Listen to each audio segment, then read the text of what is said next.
Hi, Pam. Are you ready to start? Let's give it one more minute. I think there's still a few people missing. Okay. Okay. Pam, is Woody going to be joining us? I'm not sure. He said he would try, but I'm not sure if he will be able to join us. Oh, okay. I thought he was presenting this information. Okay. I think, well, he was going to, but I think, yeah, there's somebody here from EPS that can present. And Okay, if great. not, yep, there's Tom Snyder. Okay. Correct. Hey Pam, as well, it's Jason here in your inbox. There's the brief overview of the staff report. Obviously, the city, we'll get to the agenda, but city as the applicant.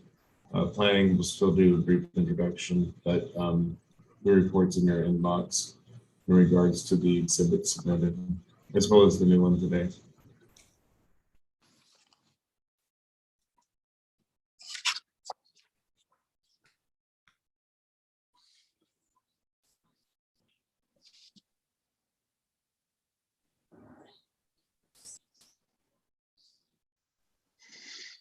Do we know how many from each of our commissions is actually online now?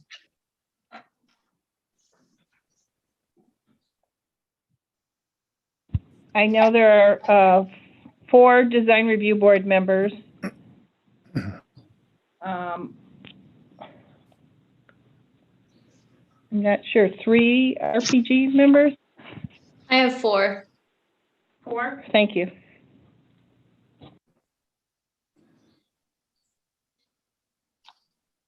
I don't have the pictures of on my screen, so I wonder if before we start the meeting, if we could at least say who's in the meeting for other electronically deprived people like me. Sunny. Hi, Susan. Hi, I'm here, Sunny. Good to see you. Hi, Adam Schwartz is here. Hey, Adam. Hi, Chuck Emmert is here. Ann Donahue, representing the marketing group. Hi, this is Christoph Gertz. I'm Susan Chardowski here. Design review. Rachel Dudley, also design review. Brian Faith on Parks and Rec.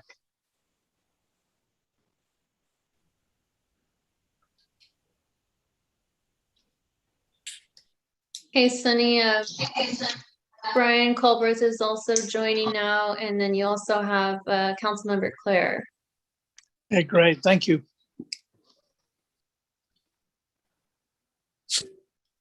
Brian O'Connor's on with design review as well.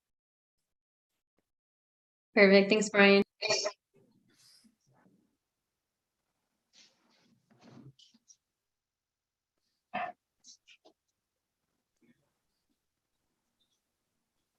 Pam, or start? I guess I can get the meeting started. We'll call it to order.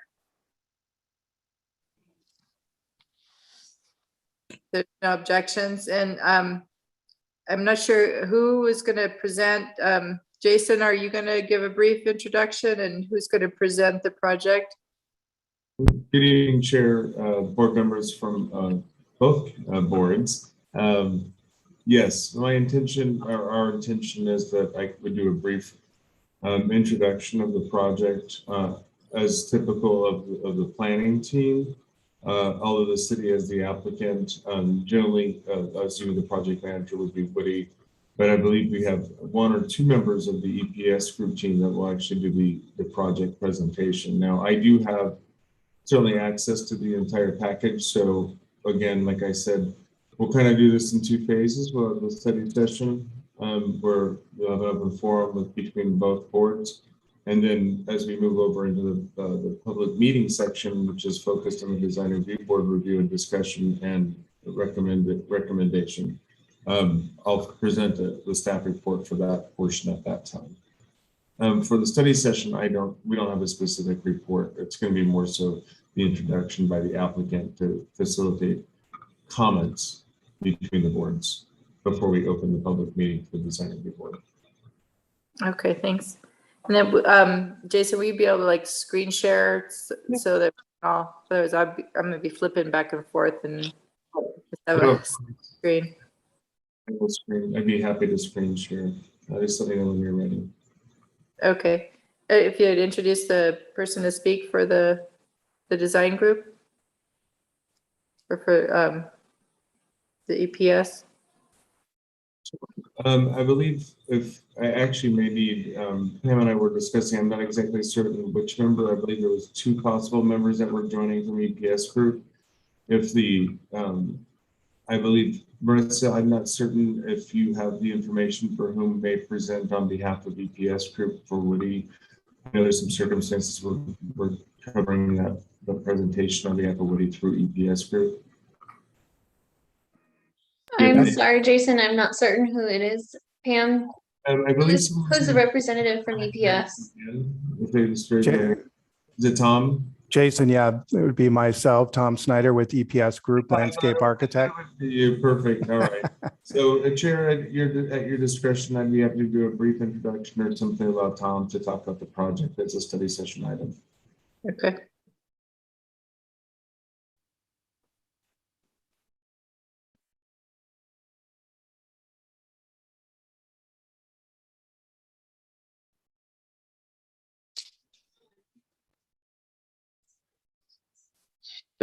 Looking for like an overview of the whole project, and then we can key in on specifics after that.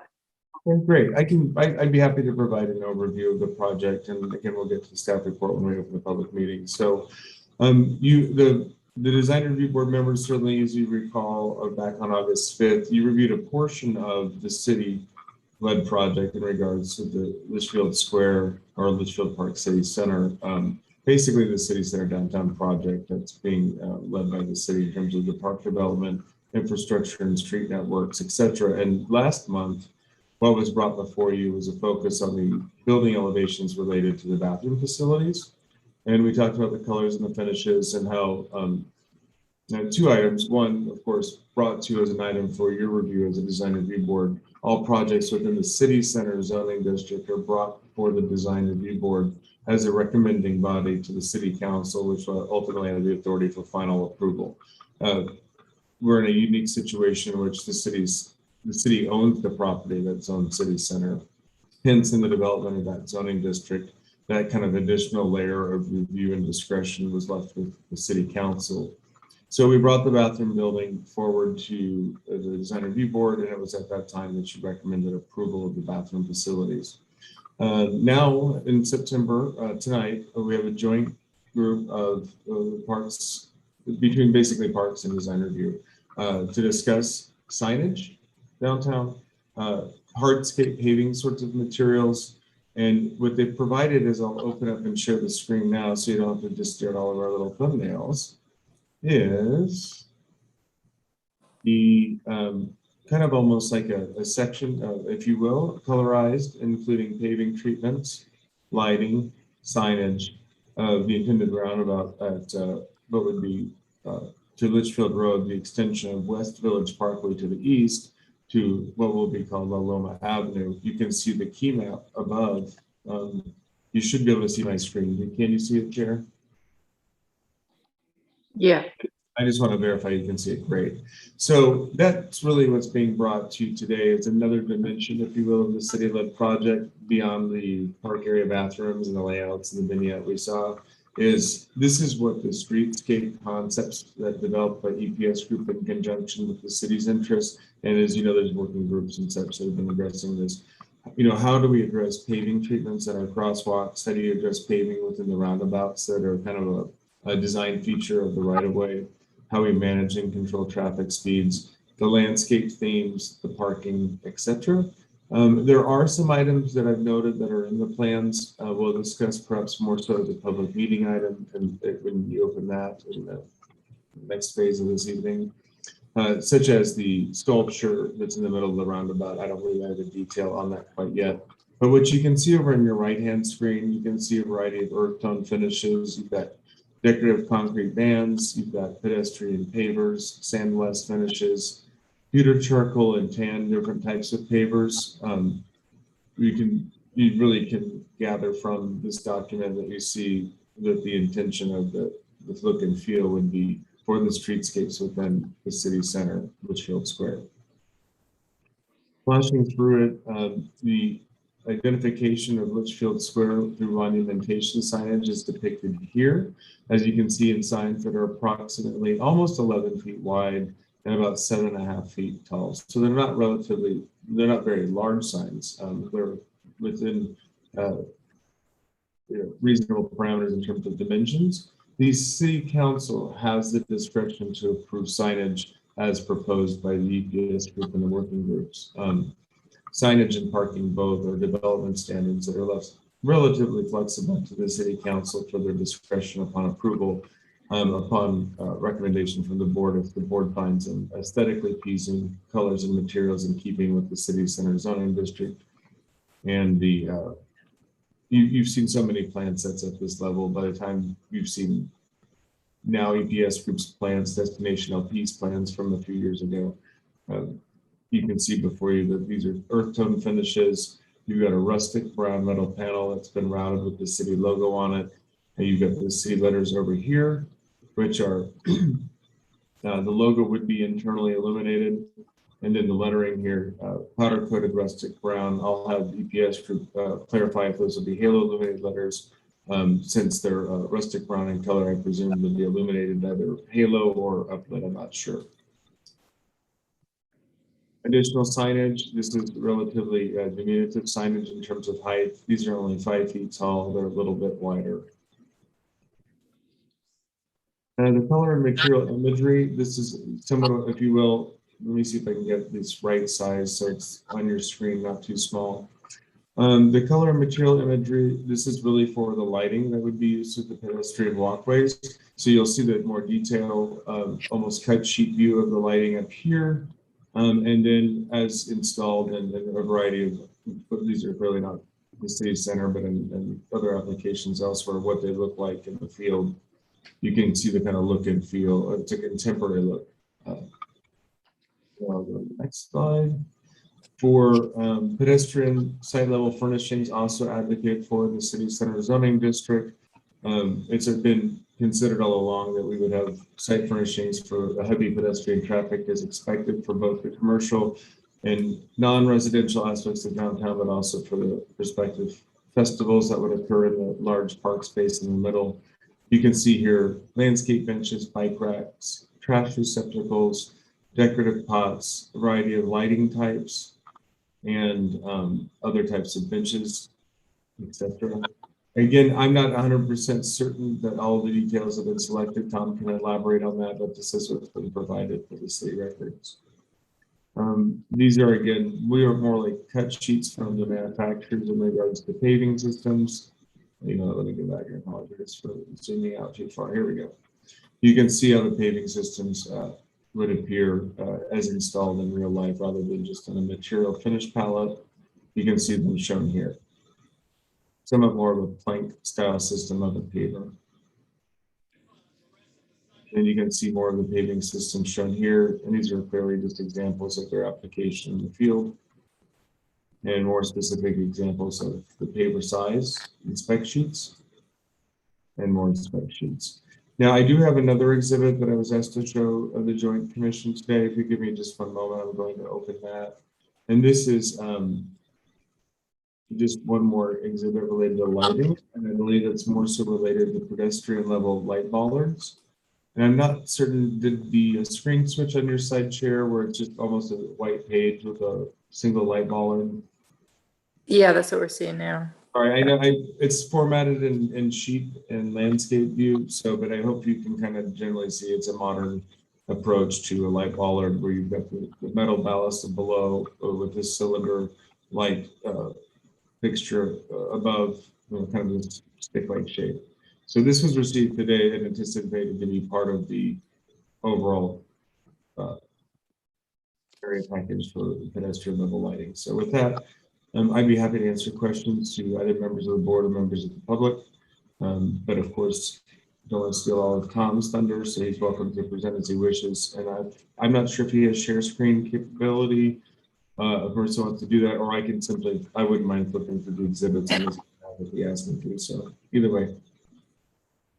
Yeah, Jason, I can thank you very much, and joint board members for the parks and board, DRB board. Thank you very much for allowing me to present a little bit about the city center and then the park as well. There's some elements that kind of follow in both aspects, but we did a lot of designing and thoughtful designing through this entire approach for the city center as well as the park. And you'll see some things later on in different sessions on that.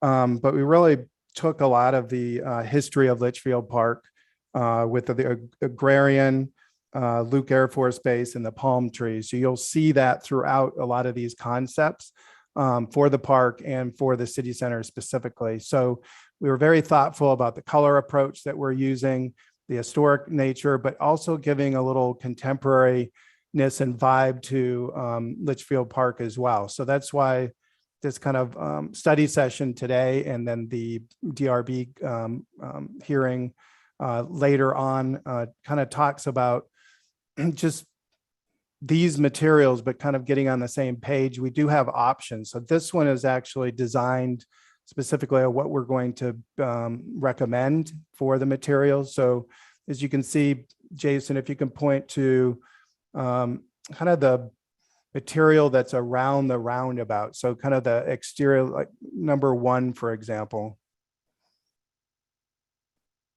Yes, so that material is the integral color concrete autumn gold that you can see up on number 1 and the first color swatch there, and it'll be a little bit of acid etch, so it's very subtle, but we did want to give a little texture to that. And then the number 2, which is just kind of a sandblast finish of a palm frond, which is kind of that playing off of the palms with Litchfield Park, and you'll see that throughout the planting material and some of the signage and some of the sculptural elements that you'll see in the park and the city center throughout kind of different presentations. But that'll be number 2. And then I didn't mean to interrupt your presentation, just to clarify for the board, I do see the footnote for 2 on the site plan. Is number 2 the sandblasted finish here? I just didn't see the little numbers stuck on there. I just want to make sure. Yeah, it'll be a sandblasted finish. Yes. So this finish is number 2. Okay, perfect. Thank you. You're welcome. And then the color swatch below is very complementary to that. Obviously, it's the same color, but that it's a different finish. So then, Jason, just around the kind of ADA ramps, for example, there's kind of another banding, there you go, of material that's kind of a sandblast finish. So it complements the colors that are already there, but gives a little character and starts to identify for the pedestrians crossing the street that it's kind of a different paving material. And then we also have landscape that's up to the roundabout, because we really don't want, obviously for safety reasons, for people to cross in the, in the middle of the roundabout, if you will, and make sure that they cross at pedestrian crossing. So the other thing that we're going to do is do a decorative pavement for kind of the pedestrian spine. So anything that's against the buildings and, the storefronts for future development will be very little decorative approach. So it's that pedestrian paver that Jason had talked about with Verona, which is kind of a running bond pattern, if you will, of 3 colors, pewter, charcoal, and tan, giving it a kind of a little bit of a contemporary nature, but still complementing the overall character of the colors. And then there's a band around the roundabout, Jason, number 13, that's kind of a truck apron, if you will, and it's a integral color concrete, a little bit darker. We're trying to introduce the rusted metals, for example, and dark brown. The light pole fixtures will be kind of that bronze finish as well, dark brown.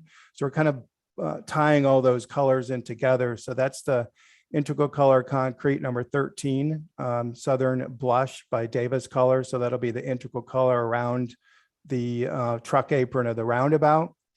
And then number 5 is kind of the Holland 8mm, which is kind of obviously a vehicular paver that will go into the pedestrian crosswalk, number 5, Jason. Yep, that goes around the roundabout. And then the color specifically will be the Sierra blend. So that's the color swatch to the right. That'll be kind of that rusted brown color that will really tie in together with all the other browns and tans, if you will. And then there's a median paver that's on number 6, which is all the way over to the left hand of the screen. Jason, keep on going. There you go. That'll be in the median, and it also be a different type of paver, but very complementary. So it's kind of a vintage stone, if you will, kind of a random runner pattern, but also the Sierra blend. So that'll really tie in together. So really try to be thoughtful on the materials chosen, very complementary, and it ties into the streetscape, the park monumentation, the monumentation for the city center specifically, and then some of the elements that go into the park as well. So we're just trying to tie all these colors and finishes together and the streetscape. So that'll kind of give you an overview of that. And then the next sheet, Jason, is kind of getting into the monument side. So we have 2 options. We started out with, I think there was 5 options. I think the committee or other members have seen multiple monument signs. So these will go on the corner of Litchfield Road and Village Parkway, as well as Litchfield and Honeysuckle, and then as well on some of the monument signs coming into the city center. So we have two options. We took those 5. We got comments back from certain members, and Woody came back, and Woody and I did a little charrette based on all your comments. And we have 2 options to show you. So the first one, Jason, if you can go back 1 sheet. There you go. It's tying in again those colors for the stone Coronado. We're going to tie that into some of the park elements as well. So you'll start to see these stone elements within the monuments, the monumentation of the park specifically, and then the Belvedere, once we get into the park, really tie those elements together. But Jason said it really well. The dark brown color, we're tying in those metals into the monuments. The dark brown Litchfield Square lettering, same thing. And yeah, Jason, this could be halo lit or uplit or both on the signage specifically. And then the logo is such a fantastic logo with Litchfield Park. We really love that. The colors and the vibrancy of that. That'll be internally lit at night, and you'll be able to get to see that great logo of Litchfield Park. So tying all those elements together. There is a little bit of stucco in this one with the heritage of Litchfield Park. So you'll see that. And then doing a little bit more contemporary, because you'll start seeing those elements with the sculptures and the spires that we'll talk about later with the gateway. But that's kind of that angled approach that we have in some of the monumentation and other spires and gateway elements that you'll start seeing later on in different presentations. So this is option 1 for you guys to consider.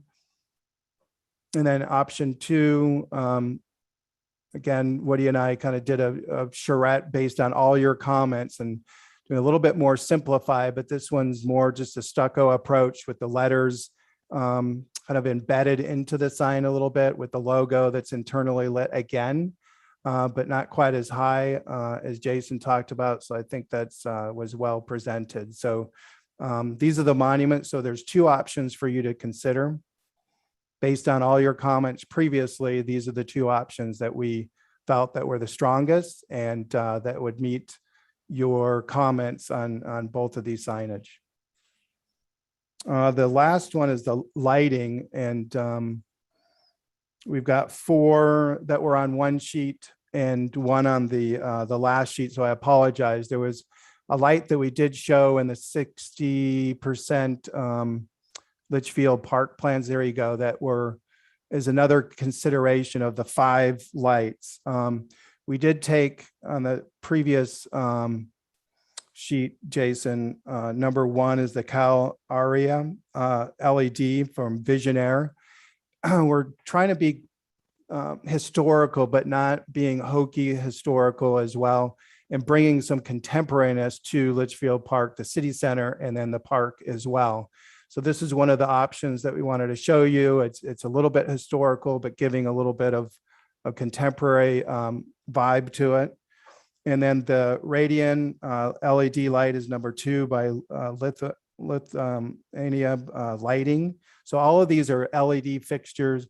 They're very affordable light fixtures. They're kind of middle of the road, very nice and sleek, but they're not high end and they're not low end. So they'll be durable for city center, the park specifically, long term. The third option is Luso Array LED by Visionaire. Again, so a little bit contemporary, but still complementing. And all these fixtures, by the way, will be that dark bronze that I was telling you about. That's dark brown. So all of this will kind of go complementary to the paving and monuments and the things that we just talked about. And then the fourth option is just a smaller version of the LED lights, but it's an ANP lighting is number 4. And then again, we did show this light. I think other people have seen it. It's 10 feet tall, but that's number 5, Jason, on the last sheet, is kind of that tubular. Cyclone is by Cyclone. It's a dark browns as well color on those. So these are the 5 options that we gave to you guys to consider on the pedestrian lighting that will be inside the park.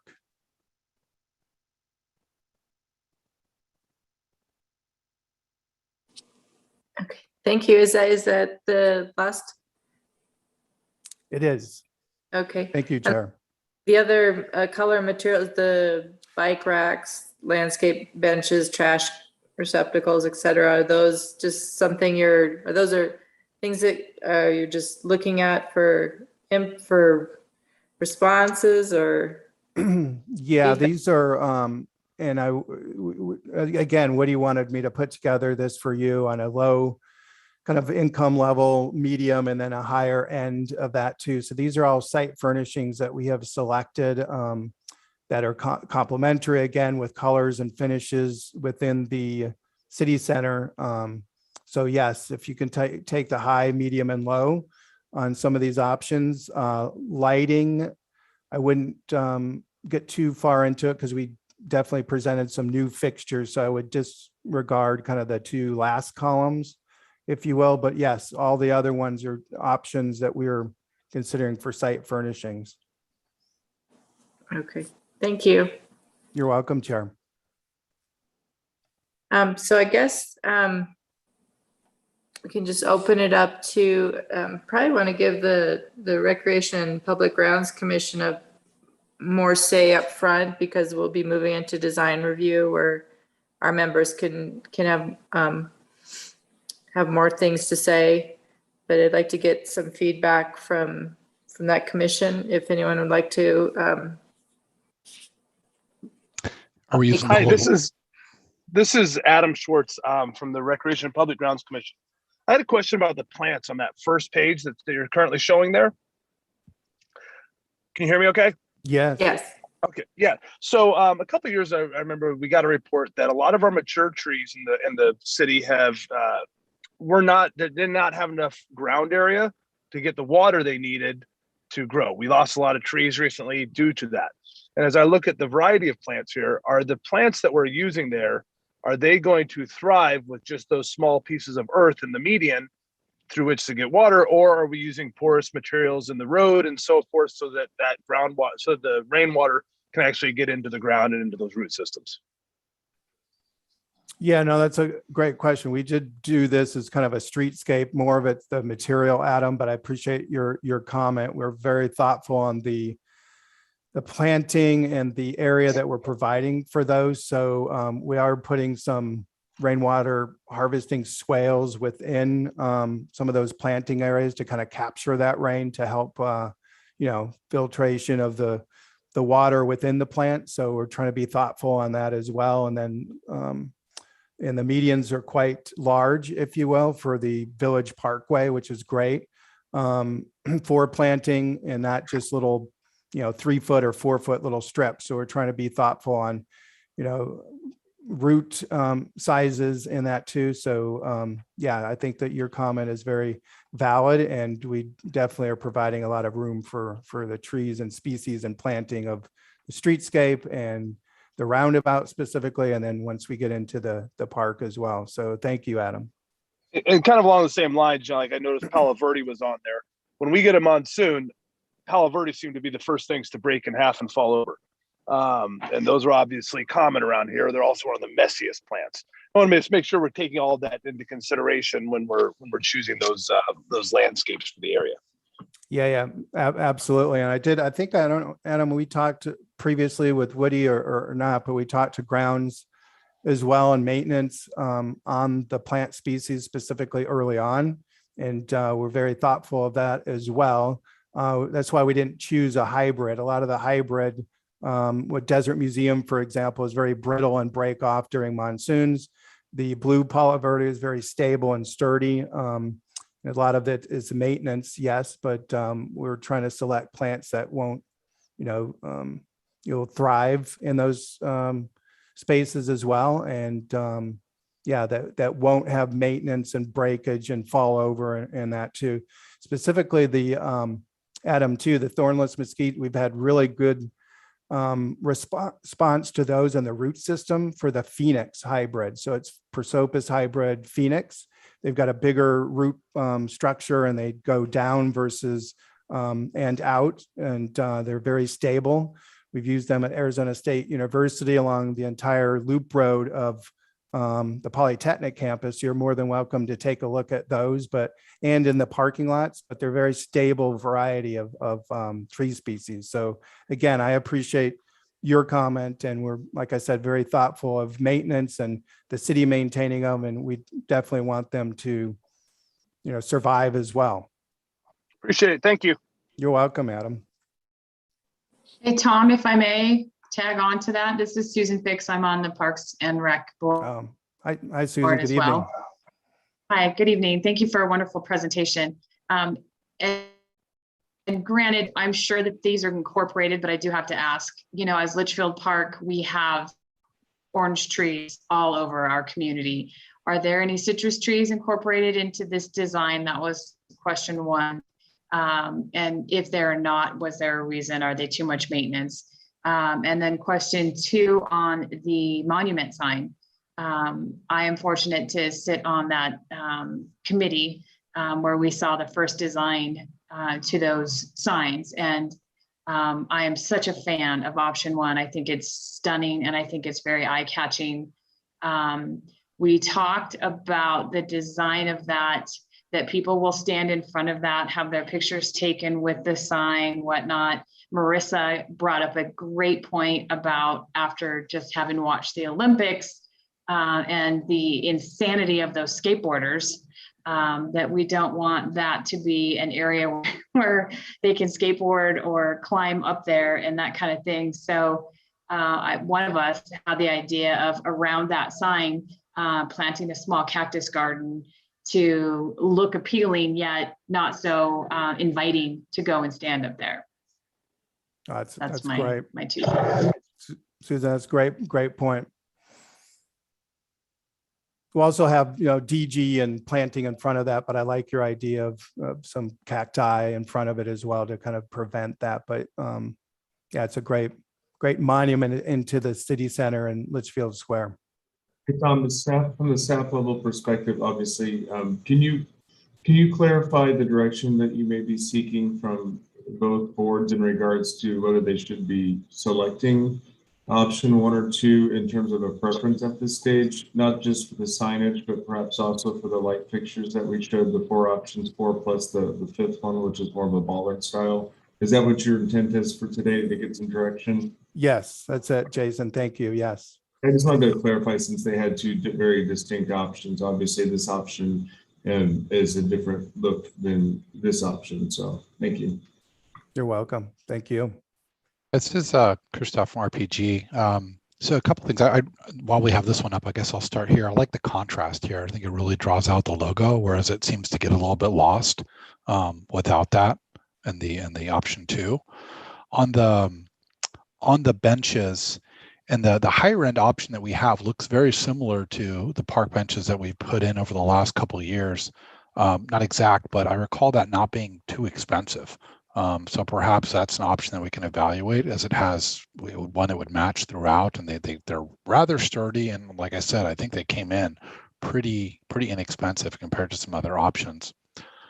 And then finally on the street lights, all the designs that are I'll say that the 3 on the right do look rather modern. And I don't know, it's simply in my opinion a bit out of place, and if you were to put them next to existing buildings that we have, like I'm trying to imagine what would this look like next to Old Pueblo or Papa Paul's or one of those restaurants, and it would look a little out of place, right? But yeah, whereas the first option seems to go a little bit more the historic older town feel. Yeah, no, thank you for your comments.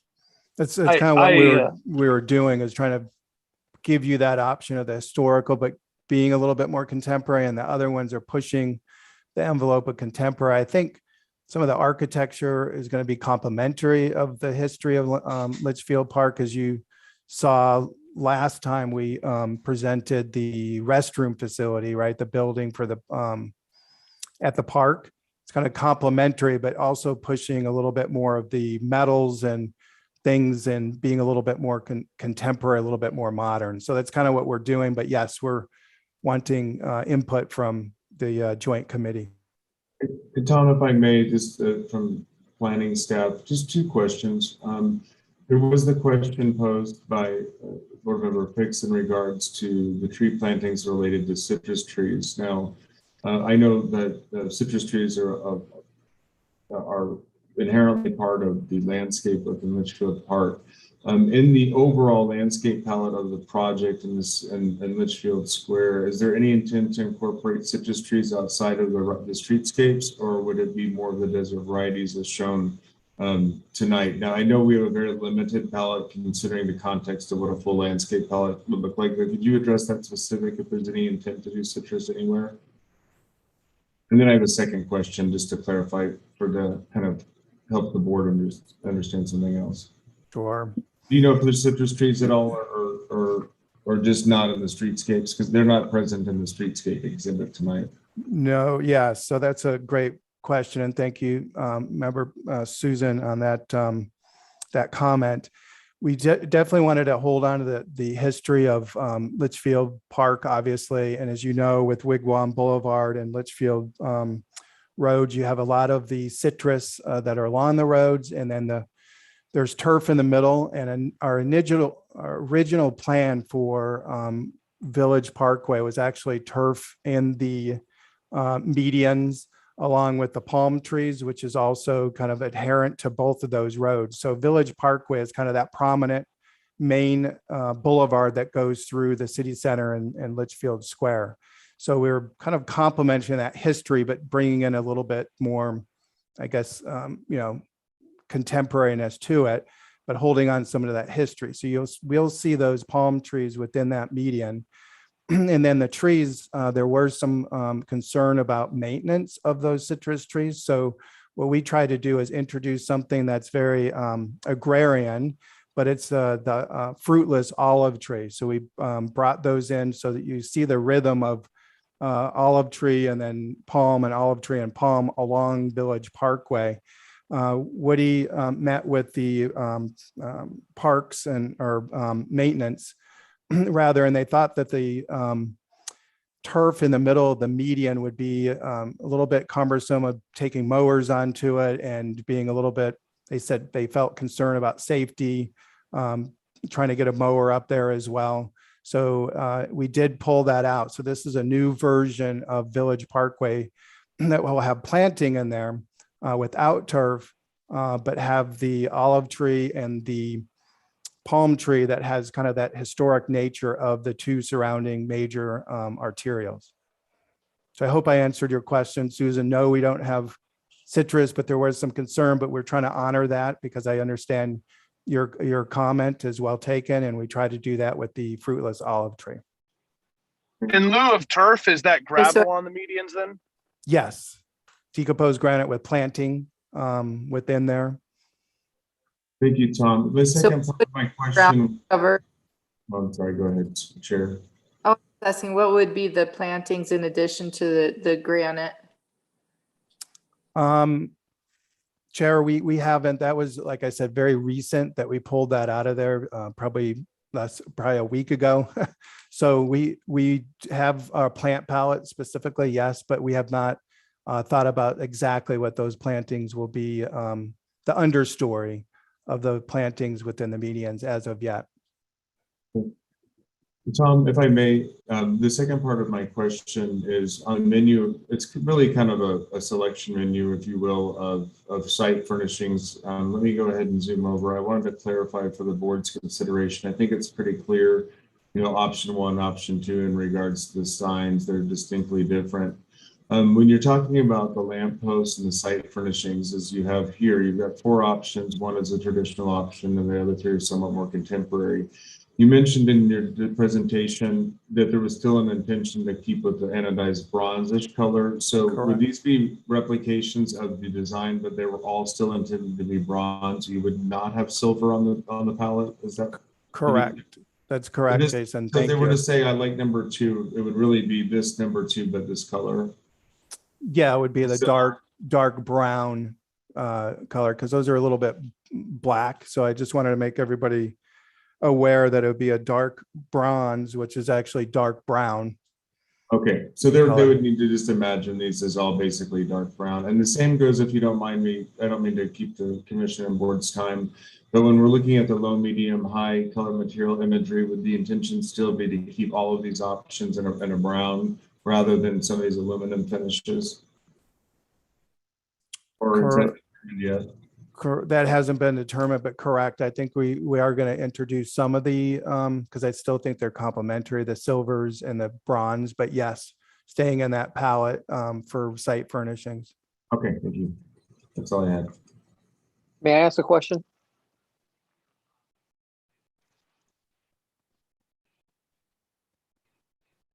Hello? I can hear you. Can you hear me? Yeah, go ahead, Ron. Okay, I'm sorry, just didn't want to butt in. I have a question on all the different stone and textures that we're doing.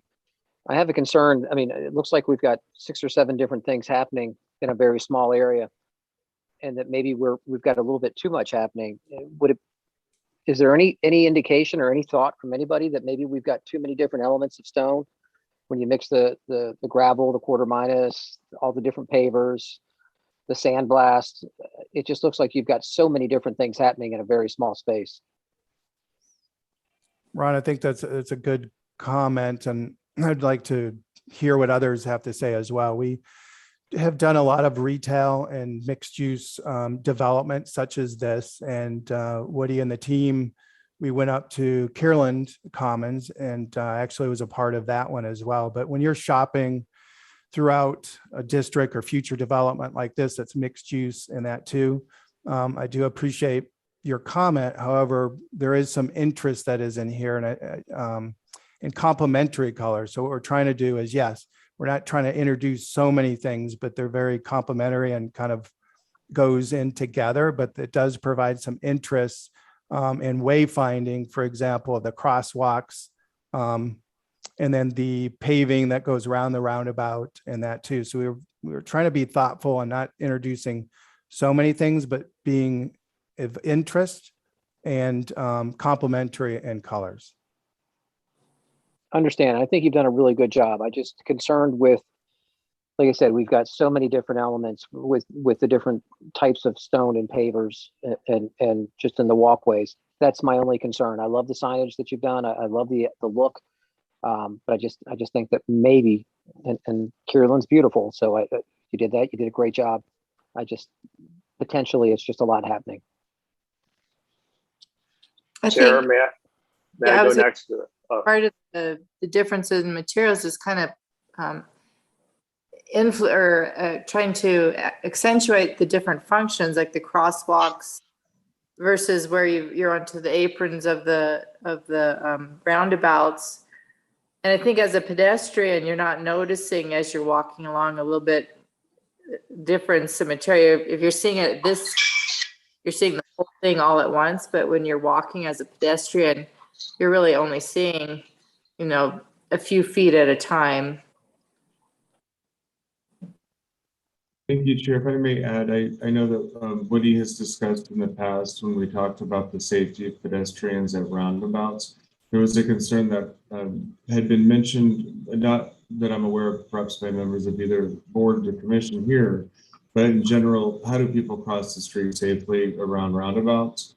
And I think the intention of that I understand now is that this is how you do that, right? It's not like you're kind of trying to hug the perimeter of the circle or that you don't have a safe place to cross just because there's a vehicular roundabout, but rather that those crosswalks are set back a bit at perpendicular points where they can make the cross, and then they change the material type to slow traffic. Chair, may I? Yes. In general, I think it's really nice, and I like most everything I'm seeing. The one that to me I'm struggling with is the Verona 5x24s. I'm finding that one to be really busy. And I think that I just think there's a lot going on in that. Again, that's just my opinion. I like the different textures. I like the different colors. That one I'm struggling with. I love option 1 of the signage. I think it's beautiful. So I really like that one. If I'm honest, I didn't really like any of the options for the lighting. I think it'd be nice to maybe get some more options there. I feel like those 3 are so similar. So that's just something that I would maybe request. And then the last question I had or kind of comment was in the roundabout where you have plants, so you don't cross. I'm going to assume those are going to be lower plants, so a car coming will be able to see if someone's turning right there. Are they going to be able to see someone in the crosswalk that they're turning into, if that makes any sense? Yeah, Brian, that does make perfect sense. And that's a great comment. And yes, we're very sensitive to site visibility and safety, obviously, for roundabouts. So that's why we did a lot of those things with the planting. But yes, all of that is ground cover. So very low, there's no shrubs, there's just ground cover, just to provide that plane and hopefully and providing that barrier so people don't walk through in the middle of the roundabout. So great comment. And yes, we're trying to be sensitive to site visibility and just creating very low ground covers at that location. So I have a quick question. It's Ann Donahue. So this is an aerial view. I think clearly has designer review seen the street view, so to speak. I mean, this is, like Susan said, we're never going to see this view clearly like this. Obviously, there's this like Chuck's drone pictures. Do you have any street view perspectives that you can share? I don't have it in the 14-page bundle. We don't have a perspective. We were going to create that, but what you thought this would be enough for the committee to look at, but we can certainly create that for you to see that either section or perspective view. Yes. Thank you. And then I would like to refer just briefly back to Board Member O'Connor. His opinion was that the 3 that were shown were a bit too contemporary. I just want to clarify from Board Member O'Connor for light fixtures, if he would like greater choices in a more traditional variety. Is that the direction that I heard Board Member O'Connor for EPS group? Yeah, I mean, I understand their intent. So maybe, 3 or 4 options for the more traditional and 3 or 4 options of that, of the more, trying to stretch to the contemporary look. Understood. Thank you. And then for Donahue, sorry, I'm so used to calling you commission council member. You have to remember my audience is, so you'd like to see a street view then, so they can kind of see a walking view at the pedestrian level. Would be nice to see as presented, because you will actually be seeing this at council at some point. Yeah, that actually, I'm probably speaking for the council, that I think that's a more practical view for us. I trust design and review, and this might work well for them, but I think everybody will get a different perspective when it's at eye view. Understood. Thank you. I think Tom heard that, so they'll. May I ask one more question? Yeah, go ahead. May I ask one more question of Tom? I noticed on, and thank you for your comments, Brian, about the Verona. I felt that way too when I at first glance of this, but after Tom and Susan had explained the delimitation of the spaces, like the pedestrians are supposed to walk on certain paths. So if they see that material throughout the development, they're going to understand, oh, this is where we're supposed to walk. So I was less disapproving of that Verona, but I read in the description that it has a coating that helps prevent UV fading. So that led me to wonder about the rest of these surfaces. Are these going to be a maintenance-free type things for the city? Or are we in a few years tearing up some of these surfaces because they faded so bad? Remember, Susan, that's a great question too. But yeah, these are very, we've used them previously. They hold up very well. They'll hold up to the UV rays. The integral color concrete, as you guys know, probably, or may not know, but that's why we chose the colors that we did. They will, over time, lighten a certain degree, but not very much, but they will lighten the integral color over time. But you'll just get a, 1 or 2 shades difference on lighter as for the integral color. The pavers hold up very well in their colors because it's throughout the entire paver, so they hold up very well. Thank you. Well, this is Chuck Emmert. This is Chuck Emmert. I have a question as well. Thank you, first of all, for the presentation. I think it looks great. Are there any other types of shade structures built into the design anywhere besides trees? Any type of fixed structures that provide shade? Yes, remember, that's a good question as well. Along the streetscape, there'll be a lot of, with the buildings, you'll have shade canopies and things like that. So you're not really seeing the future development, right, of the buildings that kind of front this. It's kind of a great streetscape because you have kind of a smaller streetscape. So it's very pedestrian friendly, if you will, with the pedestrian walkways that we talked about, the shade trees along the streetscape. And then the future development, if you could just imagine trellises and trellis structures and canopies that kind of protrude into the pedestrian walkways, you'll have a lot of that shade around the buildings and throughout the city center or city's Litchfield Square rather. And then in the park, we haven't really talked about that. We will later, but we do have shade structures in the pedestrian walkways within the park area. And then again, with the amphitheater, we have a lot of the shade canopy over the entire amphitheater and stage area. So we do have other shade elements throughout the project. If you need it, I have access to the files from last month's design review board. Since it's not on the agenda, I don't believe we'd really be able to bring it up tonight, but they did indicate some of those shade structures. And then also for Mr. Emmert, in regard to when private development ensues, where it says places like future development, there are specific design guidelines that were adopted by City Council in regards to how those buildings would need to interface with the street.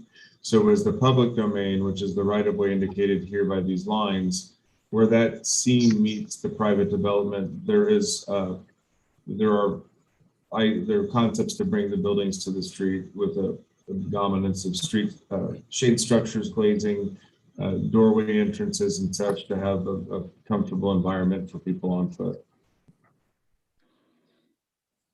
Those will be under separate application as each parcel comes in for development.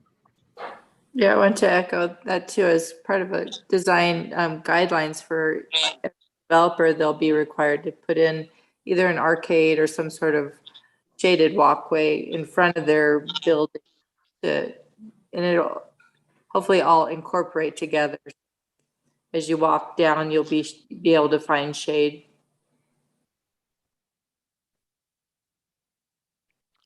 Mr. Chairman, whoever might be, this is Sonny Culberth. Can I say something? Sure. When you couple of comments, when we look at the scape that's up right now, the streets look gray, but it's my understanding that's actually going to be asphalt, with the exception of the stamped concrete for the inner circle of the roundabout. The rest of it is asphalt, right? Which will be more or less black. Is that correct? Member Sunny, yes, that is exactly right. So everything else in gray will be asphalt. That is correct. Okay, and then the other thing is, as we talk tonight, and I know Board of Review is going to go back and then come forward with a recommendation.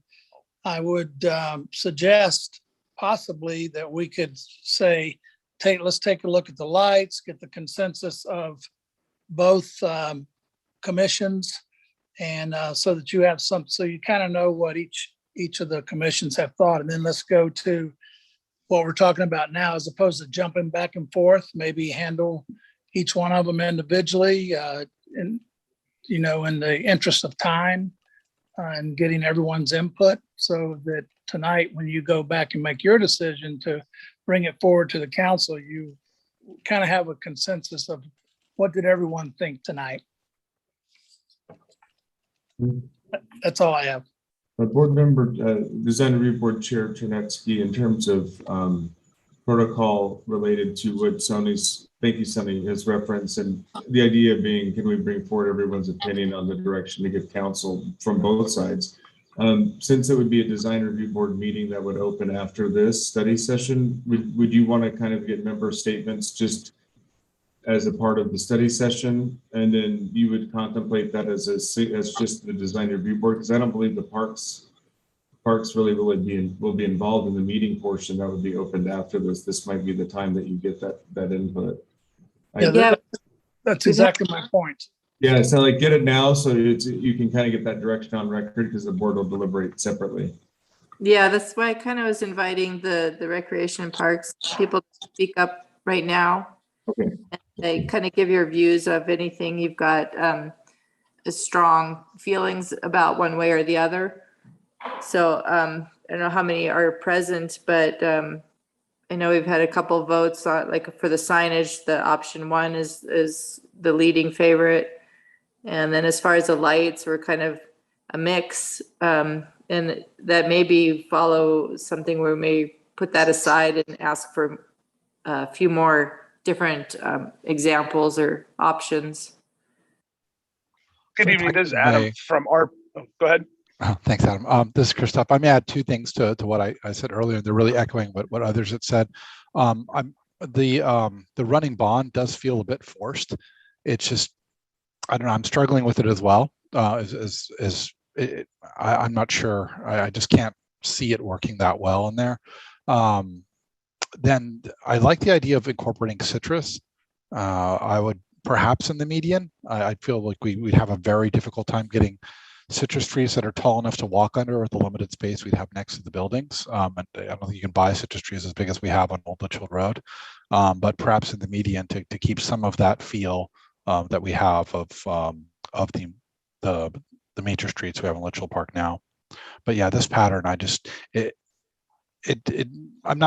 don't get the, like, this was showing people where to walk concept, because it's isolated to in front of a couple of the storefronts and not the entirety of the pedestrian area. Thank you. Thanks, Christoph. Thank you, Member Christoph. There's actually if you guys want to site visit, I know it's the only thing that comes into mind very quickly, but Arizona State University on the student building on College Avenue that's in front of, I think it's Postino's is there, and I think there's an egg, place there too. At the ASU side, take a look at that, because this running bond pattern and kind of the even some of the colors and that too, although we're kind of using more of the tan, charcoal, and pewter, it's the same type of approach. So go take a look and see it in a bigger venue, and maybe that'll help. Yeah, and I don't dislike it in principle or on its own so much as that little area feels like it's it just feels forced. Can I clarify on that? I think because of the colors, there may be less contrast in what we're seeing in the photo. Is that correct, or will it be as much contrast as so these photos are showing kind of like a gray? Yeah, I think it'll be great question, member Rachel. So yes, if you go back to Jason, the original one, the pewter, charcoal, and tan, they're very similar in nature. So you're not going to have a lot of that contrast together, right? So if you look at those three colors there. Thank you. Tom, so to clarify then, so what you're saying is that the bright, the almost limestone color wouldn't be present in that palette or that example, but rather it would be a blend of the three darker colors that you say would mesh. I guess the geometry that's striking the eye of those looking at it is likely being caught by the bright color. I don't mean to speak for you, but I'm just saying that would explain the difference between the collected photo here, but then the three here aren't really represented in the photo together. That's correct. I'm looking at it more from the aerial, where the transition between the pedestrian area that's on the intersection and then the front of the stores just feels abrupt and limited. But I mean, that's a matter of opinion and taste, right? So This is Adam. I too have the Verona stood out to me as kind of odd. And I think it's not only from a color standpoint, but also from a geometry standpoint. Those are long lines compared to everything else, which is not. So I agree the sign 1 is my favorite. And I would love to see some more traditional options than just the one for lighting. I think the other ones are way too modern to tie into the rest of our city at this point. So those are my votes on the things that I think we're trying to weigh in on right now. Thank you. Thank you. Anybody else on the Recreation and Parks Commission want to? Yeah, this is Brian Culbreth, if I may, from RPG. I also prefer sign number 1. I think seems like everybody does. And then as far as the lights go, I do prefer a more traditional look. So option 1 of these options, but agree it would be nice to have some more options to consider. Okay, thank you. Anybody else? May I say something? I'll say something about the lights. I feel that obviously the contemporary ones, this isn't the right setting for that. But as marketing goes, I think the way the lights are displayed in the examples set the idea in our minds. Like the very first picture looks like it's maybe an apartment building or a senior living home. So automatically that to me speaks like I don't really care for that light, but I feel that light, if that picture weren't there, is the best solution for our project over the other ones. But if there are more traditional style lights that they could present to us, I'm sure that all of us would agree we would definitely like to take a look at that. And then my last comment is I'm still going to hold tight to having citrus trees incorporated somewhere. I think that's the history of Litchfield Park, and I think it needs to blend old and new. So I like Christoph's comments about putting it maybe in a median, but I feel that they need to be there for sure. Thank you. Thanks. Chairman, Yes. one more thought on the lights, Sonny Culbreth again. Was there any thought given to the lights that we have that we put in probably 10 years ago, maybe, in the downtown area that's there now in all four directions. The lighting there in front of the Wigwam, in front of the Old Pueblo, and those areas, and going in all four directions. Was any thought given to that type of lighting? You'll have to, Member Sunny, yes. So we looked at, those are the kind of the acorn looking lighting, isn't it, Sunny? No, the acorn lighting is over in the village. Okay. I'm talking about right downtown, where our flag is, and all those, they're black, and they're two lights to a pole. Oh, yes. Would you like me to share screen, Sunny? I have the street view up if you'd like to see the street light. Yeah, just one moment, and I'll street share, and we can go for a drive together. 1 second. Are these the ones you're referring to, Sunny? Like at this sort of a corner with this kind of a traditional lamppost look, or which direction would you go? Yeah, exactly. Yeah, this is the one. I don't have a very good angle. I'm kind of spot on it, but you get the idea that it's a bit of a fixture. I think everyone's familiar with those lights, everyone in the meeting tonight. I'm just wondering that that wasn't one of the options, but I didn't know if there was a reason for that. Sunny, are you talking about the old Litchfield Elementary School lights that you can see in the view here? Is that the type you're looking for, the gooseneck with the lantern style, as opposed to the other one, which is a post style? I can't really. Well, I can zoom in a little bit. Depends on how. There you go.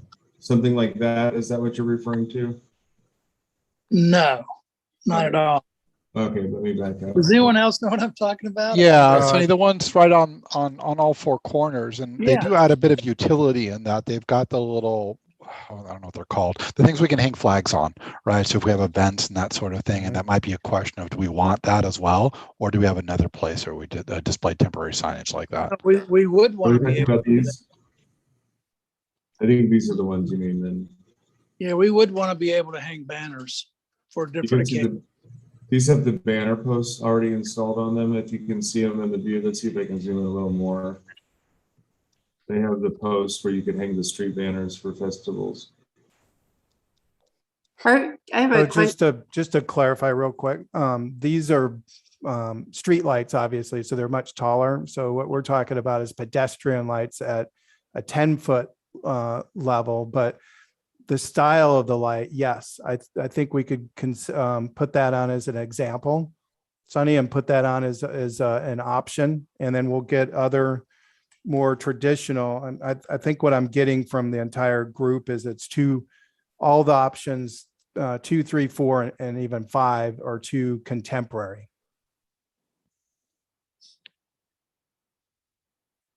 That's to be the consensus from the Parks and Recreation. I haven't heard from Design Review what their preferences are. If anyone would like to speak to that, but I think it's a good idea to compare the existing. I'm assuming that is available. The same style is available in the pedestrian lighting at the lower level, because it looks like there's a dual function on those 4 that we have on the corners. Susan, can I make a comment? Yeah. It's Ron Claire. I actually like the modern lights. It would be nice to see them in situ, so that instead of having these odd things that we're not going to be able to really see what they look like, if you could get a picture of them in the element of what it's going to look like, to kind of give everybody a better view. But I like the look of them. One question I do have, they all look like they have uplighting. Is there any problem with Loop with having uplighting at that height, with the light shining up? Tom? Member Ron, Claire, I could you repeat the question, because I don't quite understand the uplighting to it. Usually it's downlighting, so, right? Oh, well, I didn't know if the light shone up or down on the design of these. If the light shines up, is there going to be a problem with Loop? I see. No, these are all downlit Member Claire. Okay. Yep. And then instead of pictures of random street scenes that we could get out of any catalog, any way to put them in the design features of what we are have in our palette. So instead of a random apartment complex or a random lake scene, maybe we could have a picture of what the light looks like with our design elements that we're going to have. Oh, I say yes. I think that's a good idea, just to see it in context. Correct. Member Then it might Yeah. not look so far out. This alludes to what Council Member Donahue mentioned about having a street view context in which we could place the light fixtures to show them in a more lifelike view of the downtown. Actually, just as an add-on to what Ron's saying, because I think the other situation is those lights, in my opinion, I don't know, maybe outside my house are fairly dark. I mean, it's for that sort of ambient lighting. So I guess it's also going to matter how much light you guys are going to want in the Litchfield Square. So up, down, but anyway, yeah, I think street view will make a huge difference in seeing what it looks like. Okay. Is there anybody else who has some comments to make about any of the things we've seen this evening? Okay. I want to kind of point out, we approved kind of the bathrooms and walkway features last month. And I was saying the bathroom that we saw in the third light, which everyone seems to see as modern, it's just very simple.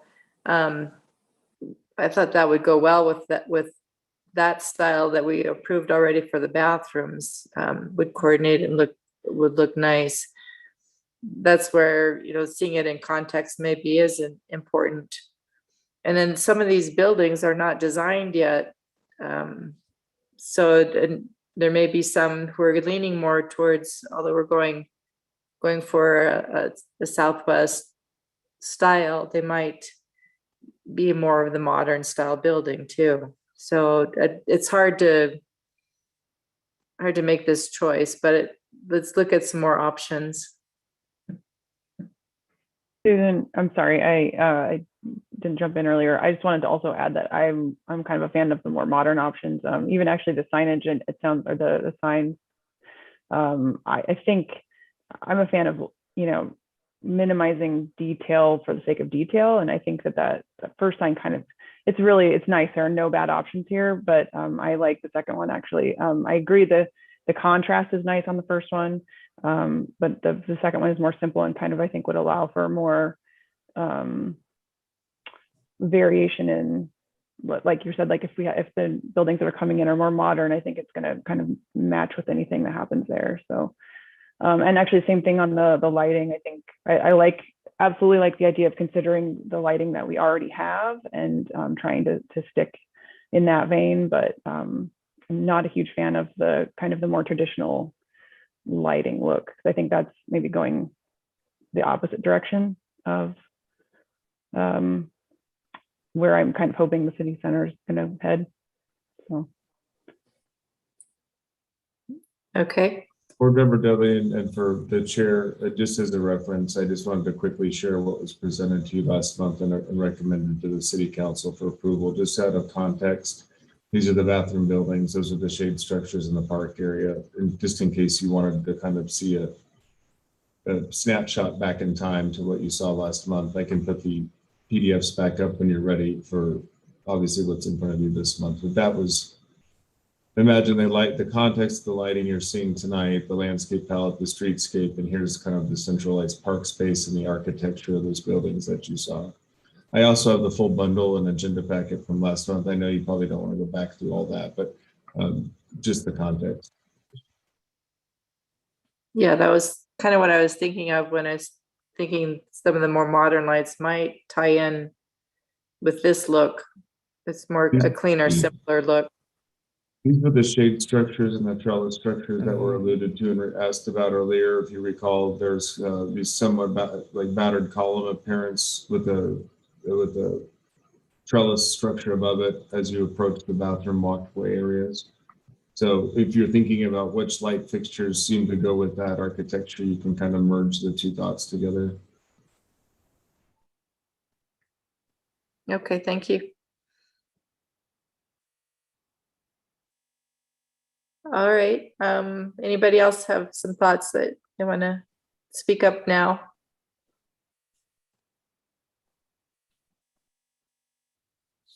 So I'm not sure if we're gonna have a lot of decisions, but so far, I think, as far as a sign, I think most of us are in agreement that we like the first option. There's concern about the running bond. And it may or may not be the contrast, where if we have the 3 darker colors, you won't see that pattern as much. But I understand that it may be just too much. Maybe we should just continue with some of the integral colored concrete that we have that's part of the other area. That's an option also. Those are the things we need to let them know which way we want to go on. So I don't know if there's a vote you can take here. I know we're going to be doing that in the design review meeting. I don't know if we need to get a feedback here from Parks and Rec to see how they're feeling about it also.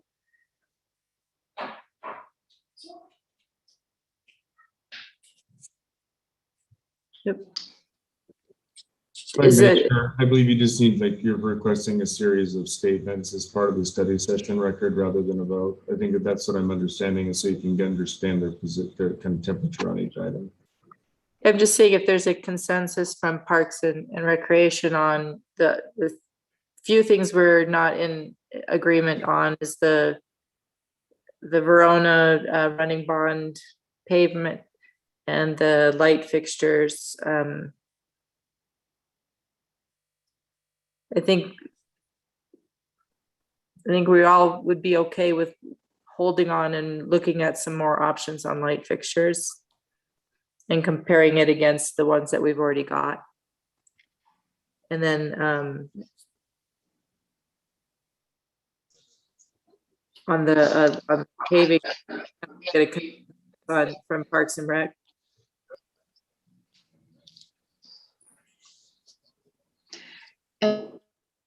And if I may, Susan, perhaps one of the 12 or 15 people might be down by the ASU area and could take a picture of what that Verona looks like. And we could circle back about that. I hate to just completely rule it out without seeing it in its, installed condition. And then I had just remembered one more thing about the sign. In the original meeting, when we were first presented with that design, number 1, that stone that's on there, I was under the impression that stone would be incorporated throughout the rest of the city center. And maybe, Tom, you could answer to that. I'm sure that it is, but I just wanted to be clear on that.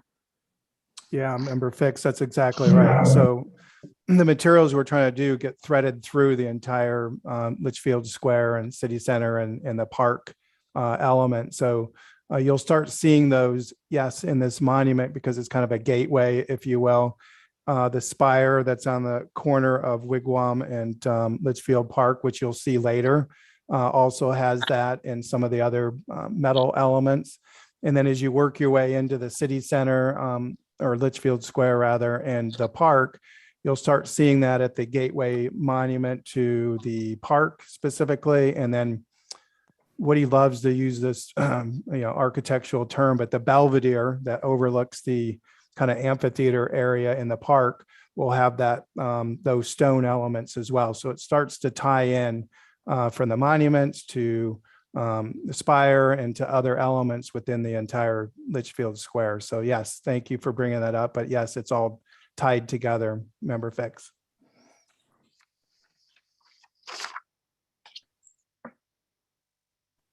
Okay, Jason, is there anything else we should do for this shared meeting? I believe that you've requested kind of each board member's statements since it is the context of study session rather than a public meeting with a recommendation. I believe, Mr. Snyder, if you need any further direction, please feel free to state it. I think from a staff level perspective, we're hearing the preference for sign one. We've heard the preference for a more traditional menu of light fixtures. One thing, Tom, I didn't hear was, are you going to do the 10-foot, 12-foot light poles and also do bollards where necessary, or because the bollards are really a different light concept than the poles. So if you're going to do a mixture, I imagine you're going to want to have the same motif of both as appropriate wherever placed. And then lastly, from Board Member Fix is the idea that where we can, let's include citrus trees amongst the desert variety palette that's been proposed. Whether or not turf can fit, I don't know, but to bring the citrus in, those are the three things I've taken away from.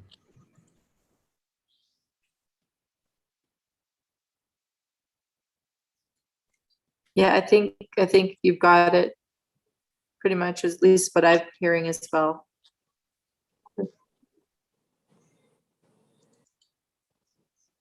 So, I apologize. The last thing was the running bond, the concern with the appearance of the geometry of the running bond.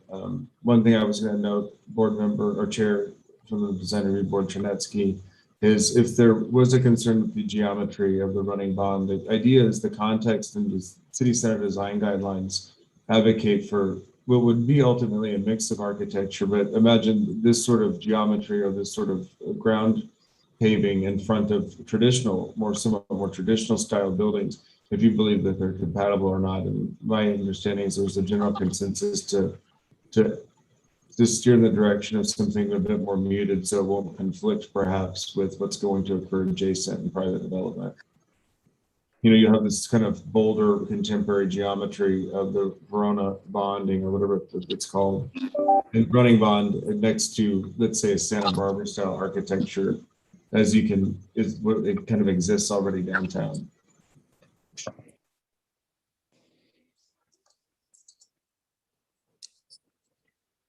Okay. That's it. Okay, thanks. Anything else that Tommy would like to add?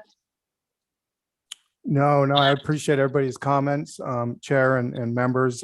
This is a great session. So I appreciate the compliments and comments. So we'll definitely take those. And Jason, I think that was summarized very well.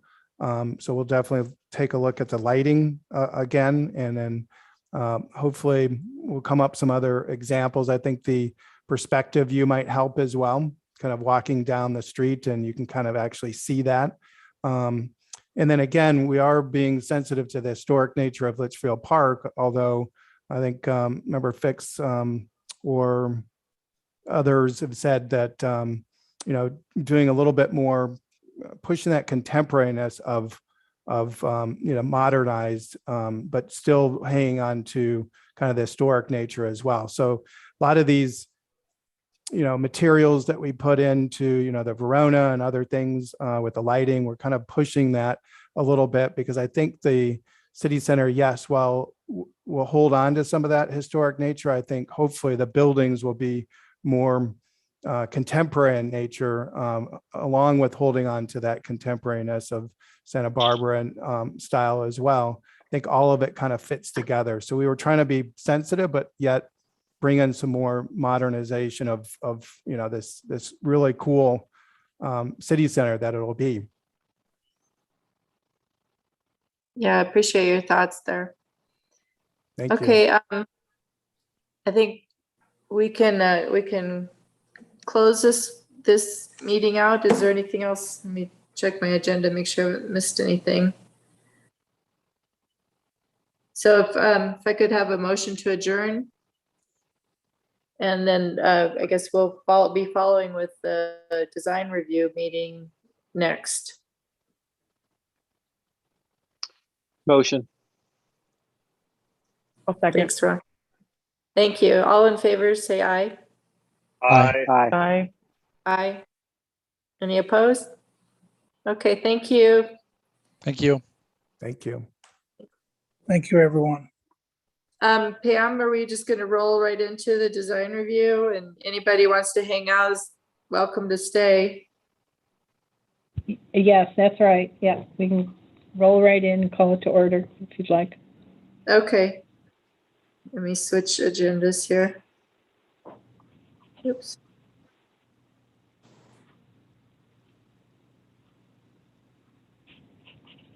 Yep.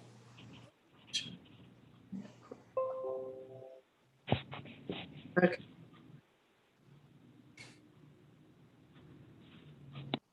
Okay, so I'll call to order this meeting of the Design Review Board for the City of Litchfield Park. And we have basically the same project we were just discussing in our study session, is the design plans for new signs, pedestrian light structures, and paving proposed for the Litchfield Square development. So based on our study session, I think the only thing we were kind of in consensus about was the sign, and then just asking for more input on the light fixtures. So, any other questions for staff or anything from the board members? I have a Sure. question. Oh, sorry, go ahead. Yeah, go ahead, Brian. Who's going? Oh, okay. I wanted to ask Tom if he could potentially present another option that we could compare against the Verona that that there's some concern with. I'm just, does he have something that he thinks, could kind of create what he wants, but just another option to look at? Yes, Councilmember Connor, yes, I can create another exhibit that would be similar to this, and just so you guys can compare both the Verona and a different option. Okay. And Rachel, I was going to suggest, just real quick, in lieu of a staff report, you certainly don't need one from me. I was going to suggest then that if Tom can, I'm hearing that the direction as well, now that I've contemplated it for the last hour and a half, is that the direction from the board was, we saw what we did last month, and how does the bathroom buildings, the shade structures with the amenities and the programming of the park space, how do the themes of that start to tie into the themes of the streetscapes that you're seeing tonight?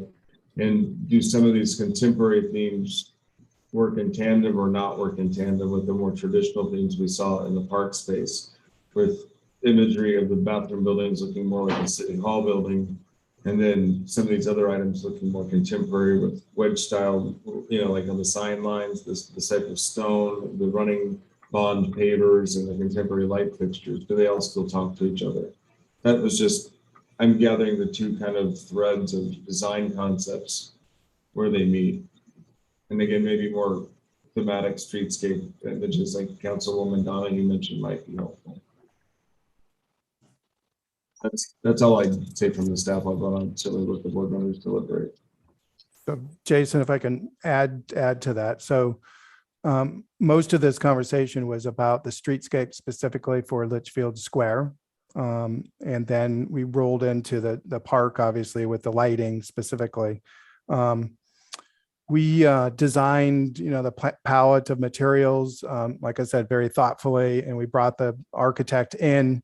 I spent a lot of time with the architect about bringing those materials into the restroom facility as well. So everything kind of ties in together. With you'll start seeing the metals.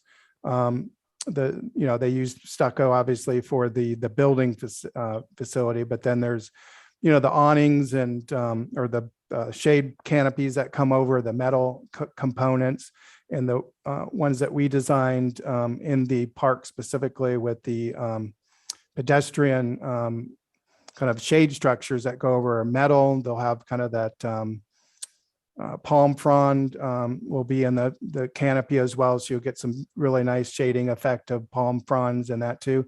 Really start tying into the building architecture with the park architecture, and then the materials with the city or the Litchfield Square. So I said we were being very thoughtful on the materials that we're doing and really being cohesive. So the things that you're going to see, it's I don't know if we could do a whole session, but you guys are seeing bits and pieces of it. I wish you could just present the entire thing so you can can kind of see the entire picture of the Litchfield Square and the park and how it all ties together. Yeah, I think that's would be helpful for us also, just to see it, how it all comes together. It is hard to take each little individual chunk and then try to remember what we saw last time and put them all together. But in general, I didn't have any problem with the modern, leaning towards the modern light fixture. I think I always like a kind of a cleaner look anyway, unless, you know, if the theme of our city center was Old Town, you know, maybe that, you know, we would be, or if we were going, you know, full on pick a style of architecture and stick with it, but we are not really doing it. We're giving the developers some options to develop their buildings, you know, within a parameter of Litchfield's history and styles. So I didn't have a problem with the light fixtures being kind of on the modern side, but I don't know how much we need to lean and have some other options on the table. Yeah, Brian, Raymond. Oh, so okay. I agree with you, and I think that I love to see the metal utilized to bring the modern out of the Santa Barbara style, because it's very simple. So in my opinion, you know, I agree with you.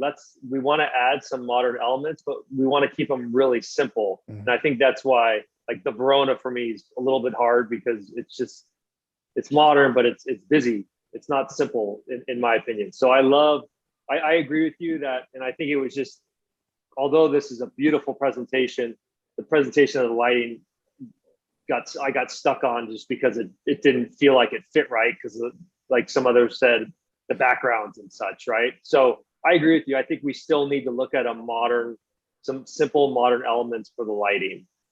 My other comment I wanted to make is, I felt like we had some general comments from the park and rec that, and I agree with them, that I think it'd be nice to have some consistency with our medians. And if our medians can't have sod and grass, which I understand that, I think if we kept the same pattern, that same pattern of palm tree, citrus tree, palm tree down the medians of these, I think that'd be a great touch. And then we have some newness with some new landscape, but we had that consistency of how all of our, you know, how the medians are on our main streets.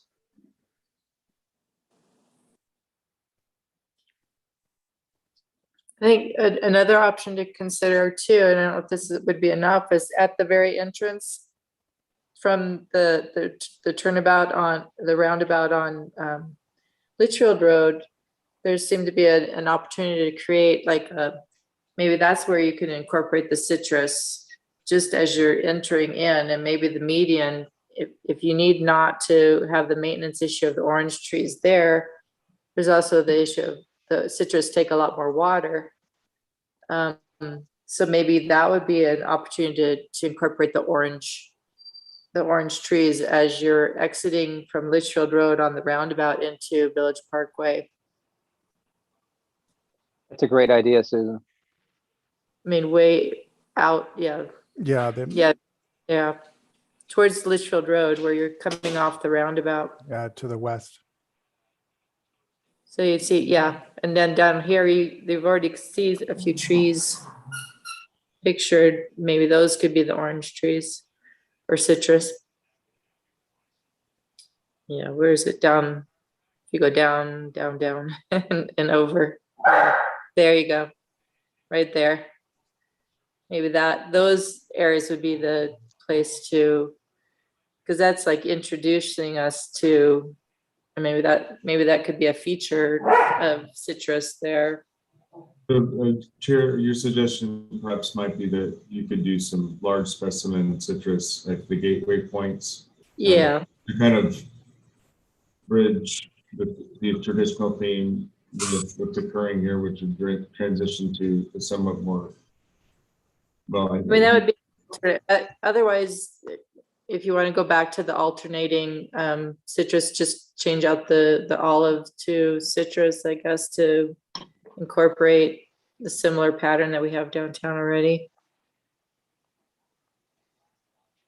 Those are just two options, I think. If we want to incorporate citrus at the gateway, I think that would also work too.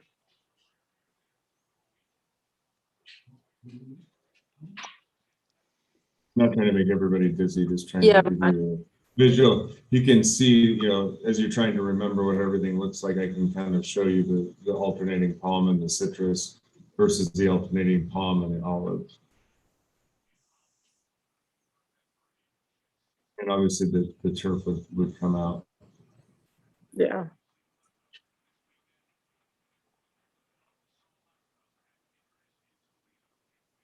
Ron, did you have something to say?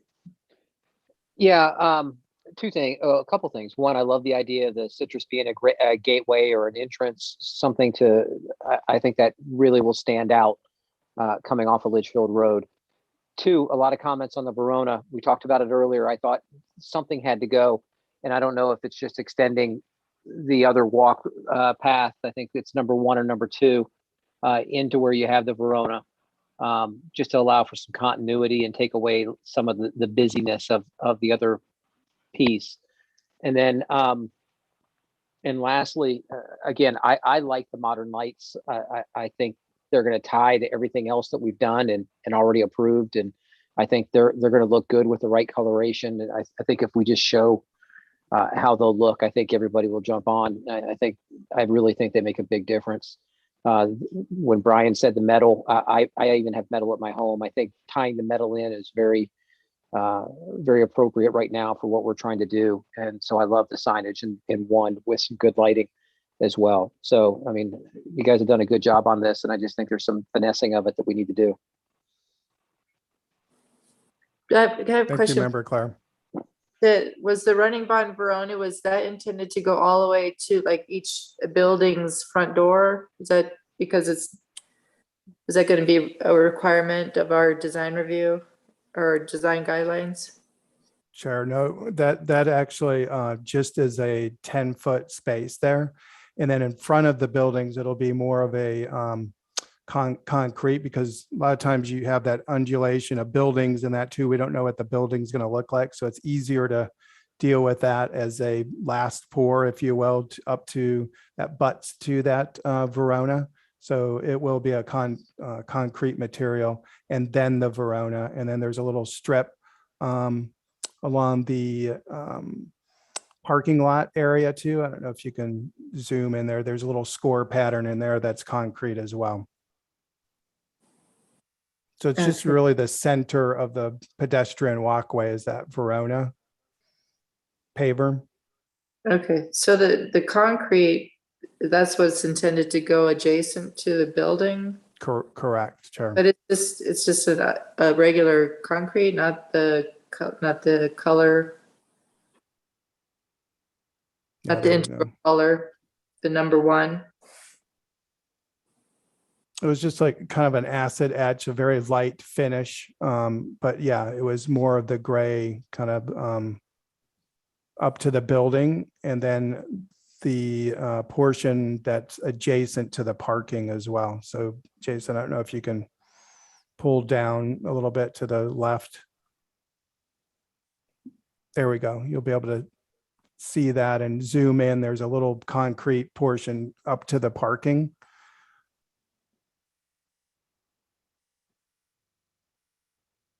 There we go. Yeah. I wonder, did you consider maybe using that Verona running bond for the crosswalks? Somewhere where it's, I mean, that would kind of feel more appropriate to me, because I think it's like people are walking. We want it to kind of stand out a little bit for drivers, and it feels like, you have movement there anyway. So the running bond is creating some movement visually.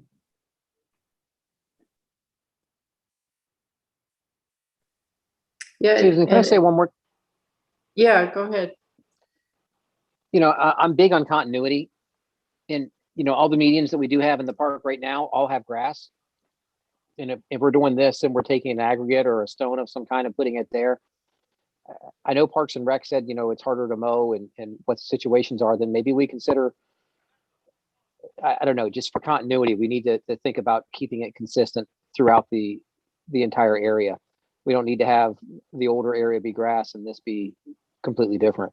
The chair and board member, Claire, if staff may just make a suggestion and a little bit of a soft reminder that the historic nature of the turf and the high water use citrus trees are somewhat of a grandfather issue, and there may be, with the landscape architect and the city's responsibility to Arizona Department of Water Resources, a little bit of a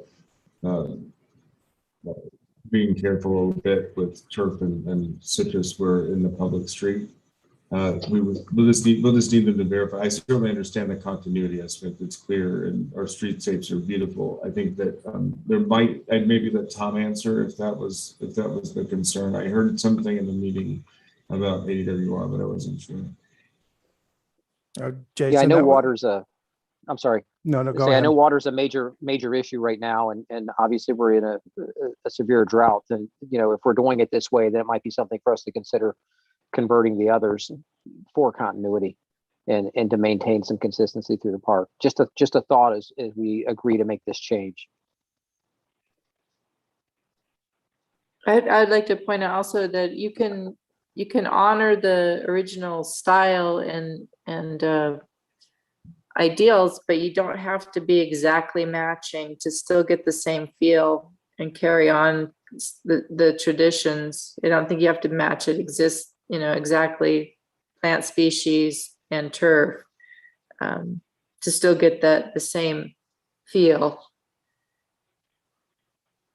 Yes, Chair, that's exactly what we're trying to do, is kind of introduce that same look with the palm tree and then introducing the olive tree. And then we did have, like I said, turf in just Village Parkway, just to honor that historic nature, but introducing something a little bit different that's still agrarian, that complements the surrounding Litchfield Park identity. I do like your idea as well, the gateway having citrus on it as well, coming into that. I think that would be a great statement.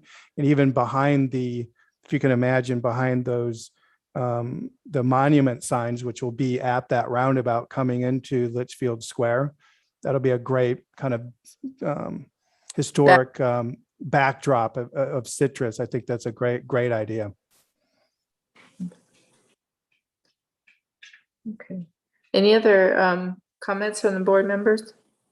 I just wanted to ask real quick. I can't remember if we had in the design standards anything about golf cart parking. I noticed you have a biking path there. I just wanted to ask about that, if that was ever a consideration.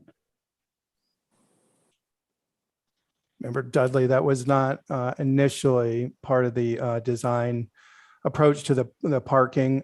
We are accommodating them coming into the city center and to the north, the bridge underpass there. We're going to connect the golf cart path from there to the city center, which had an exhibit.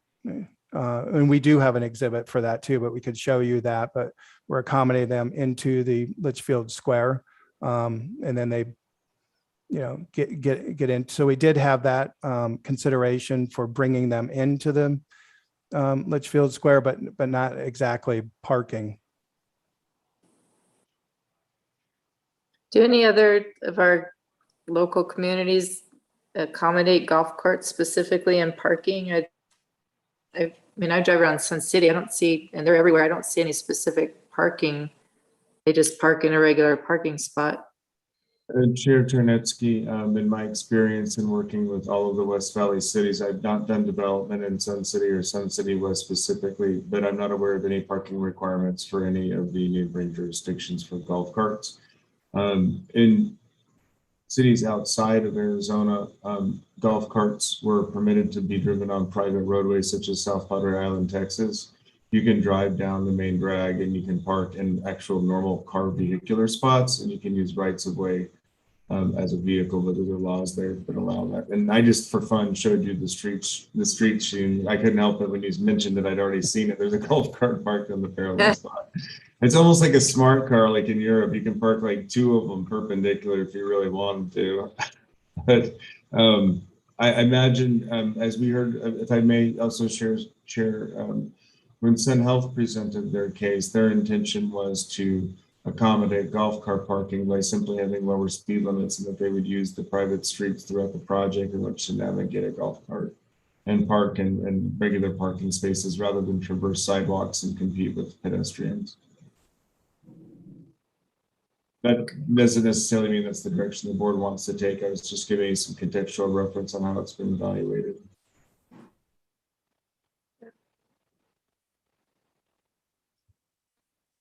Yeah, I think parking's going to be, an issue going forward. I don't know about putting specific parking spots in for golf carts at this time. It's just not something it's a regular thing that's done anywhere. I think I've never seen anyone driving a golf cart that had a problem finding a place to park. So sometimes on the sidewalk. Well, it's just, since you say like, it's tight on parking, and if, a golf cart's taking up an entire parking spot, then that's, maybe potentially 2 spots, or really, a car could have parked there and 2 golf carts could share a spot or something. So it's like when, motorcycles, the same situation. They needed places to park.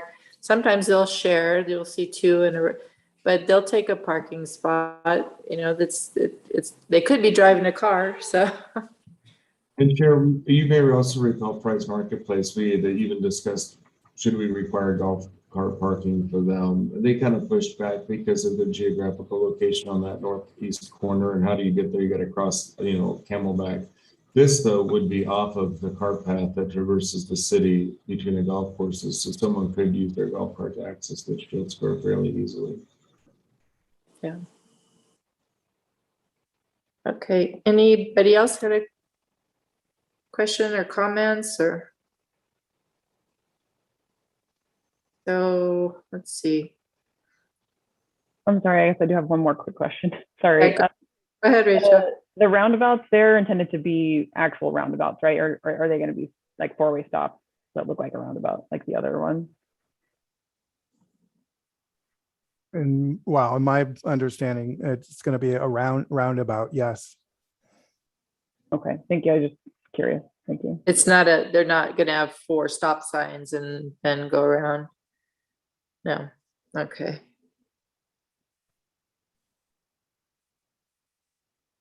Any other questions? So I think we don't have a specific recommendation. We want to hold off on the Verona running bond and maybe take a look at either just continuing the number 1 surfacing, or do we need to see that before we approve it or recommend that? Also, I think we want to look at a couple other light fixture options. Yeah, Chair. So I'll do that. I think everybody's in the consensus with most of the materials, which is great. They're very complementary. I think it's just the Verona that everybody has just want other options, and I think that would be a great idea. So let me come up with one other option that has a different, because I do think we need a different material, or at least a different pattern after one. It's a very, Chair, like you said, it's a wayfinding system, and you'll find that in any kind of retail thing. You have different, around the, intersection of the roundabout has a different material, and then along the storefronts, kind of a pedestrian way is a different material. So I'll just come up with a different one, present it again, or have Woody do that as well. And then I think the other thing that will help the board members and council as well is just to see kind of this in a perspective view. And I think that'll really help you understand and look at that as a perspective versus, kind of the bird's eye, the plan view, if you will. And then, Yeah, yeah, sorry, go ahead. Oh, the plan view kind of accentuates the pattern. Yes. I think that's where you got the comment of the busyness, so.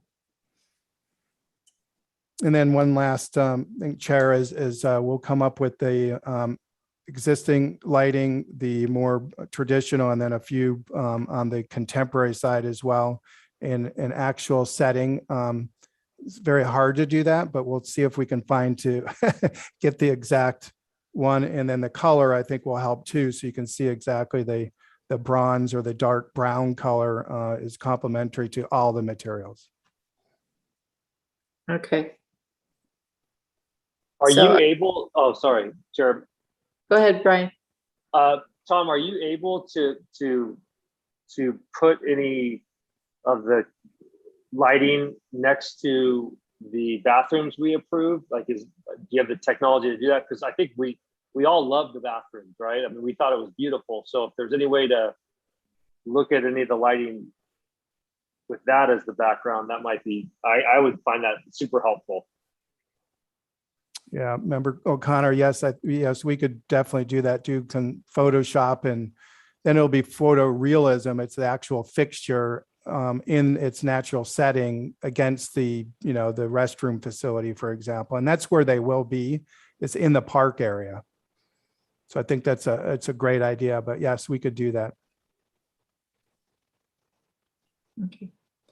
So will the street lighting then, will it be street lighting along Village Parkway? Is that going to be a different submittal? No, yes, Chair, there will be street lighting, and we did have some options for that initially, and we're just going to go with the standard APS light through the Litchfield Square, which is exactly what the fixture is on Litchfield Road. So that'll be the street light coming into Litchfield Square. Okay, all right, thanks. You're welcome. Along Village. Clarifying, Tom, you're talking about the gooseneck traditional light poles that are in the middle of the Litchfield Road. Is that what you're clarifying for them? I have them on Street View if you want to see them. If you can, Jason, if you could do, street view in Litchfield Park or Litchfield Road. Those are the standard. Old or new, I'm sorry. Oh, new, not old. We have to go for a little drive. Give me a second. Yes, we do.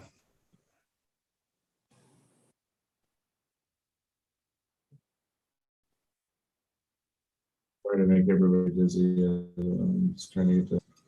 You're talking about these lights? Jason, I would just go out and then come back, but go to Litchfield Road. Yeah, there we go. Yep. So keep.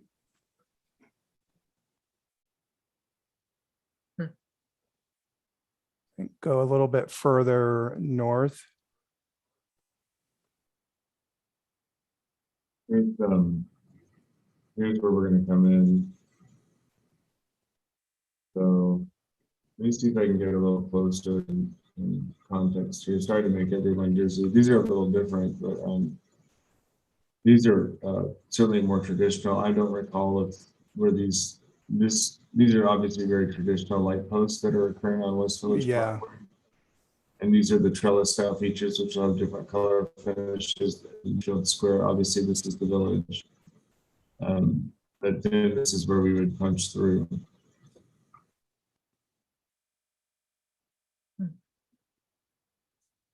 Yeah, it's on actually Litchfield Road.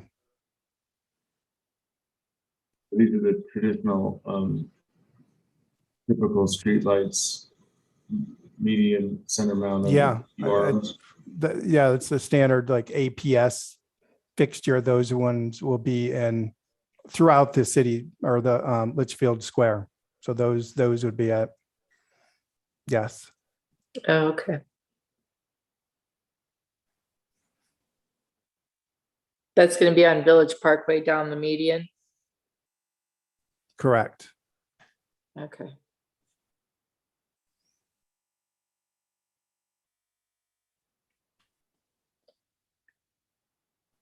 Okay. Does anybody else have any comments or questions?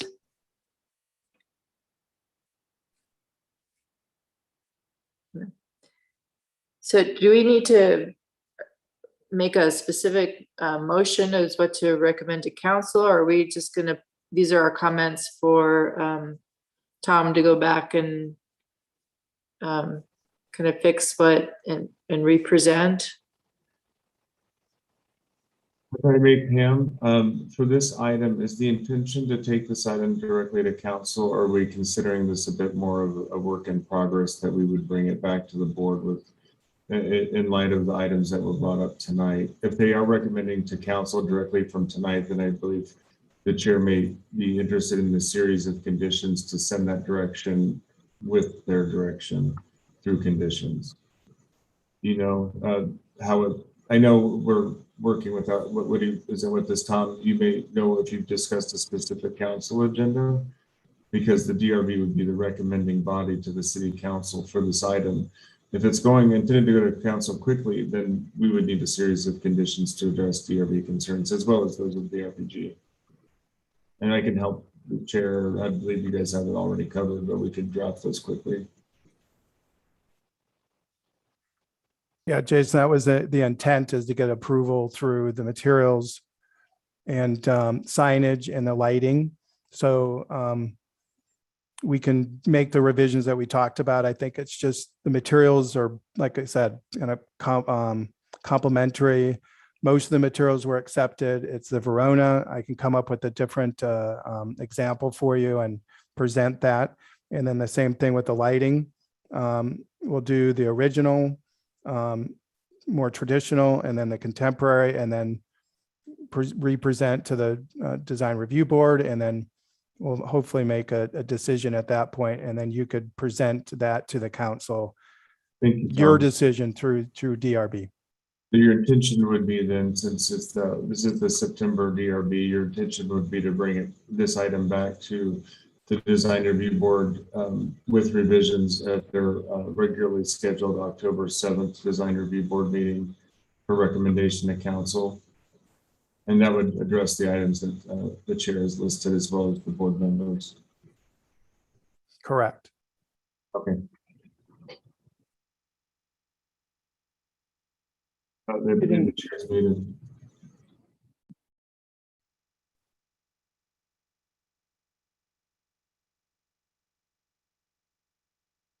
Sorry about that. Was there anything urgent that needed approval, that we don't hold up any of the construction? Is there any long lead time order things that we need to be aware of a time frame? No, Chair, I think it's the materials. Obviously, right now they're doing the infrastructure, as you know, with the roadways. So as you know, the materials are part of that roadway design. So that's the most critical.